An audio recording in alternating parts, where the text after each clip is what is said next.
Isang mapagpalang araw sa inyo, mga kapamanang karunungan. Isang mahalagang karunungan na naman po ang ibabahagi ko sa inyo sa bidyong ito. At ito po ay karunungan ng mahal na Birheng Maria. Ang karunungan pong ito ay magagamit ninyo upang mapaamo at mawala ang galit ng sino mang taong iyong makakaharap na mayroong galit sa inyo. Pero bago natin ipagpatuloy ay inaanyayahan ko muna ang mga first time pang napadaan sa ating munting channel na pakisubscribe po at pindutin ang inyong notification bell.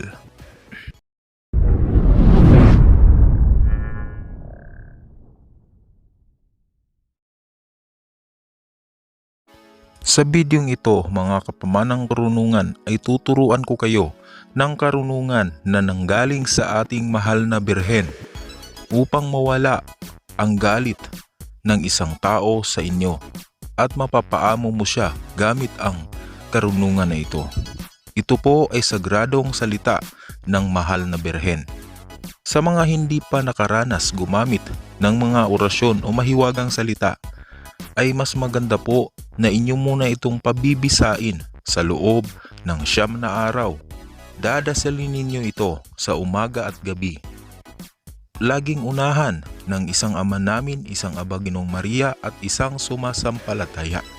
At pagkatapos ay isunod ang mahiwagang salita na ito at hipan ang inyong dibdib. At kapag tapos na po kayo sa 9 na araw, ay maaari nyo na itong gamitin para sa taong mayroong galit na malaki sa inyo upang ito inyong mapaamo at mawawala ang kanyang galit.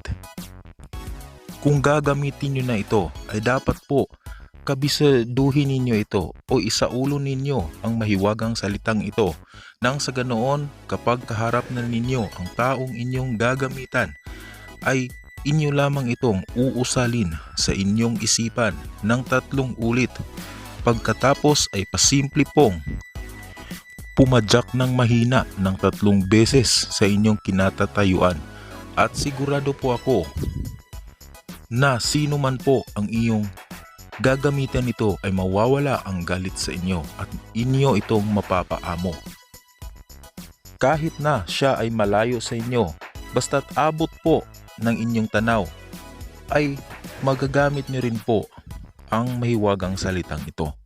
Maaari din po itong gamitin sa inyong mga video call. Usalin lamang sa isipan kung kayo ay nag-video call ng isang taong mayroong galit sa inyo at idiin ng mahina o ipadyak ng mahina ng 3 ulit ang inyong paa.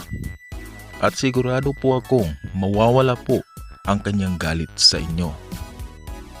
Kapag napabisan nyo na ito, mga kapamanang karunungan, ay ingatan po ito at gamitin lamang ito para sa kabutihan sapagkat ito po ay karunungan na galing sa ating mahal na Birhen. Ito po ay namamarusa kung gagamitin ninyo ito sa kasamaan at sa kahinaan ng isang tao. Hanggang dito na lamang po ang aking video. Maraming salamat mga kapamanang karunungan.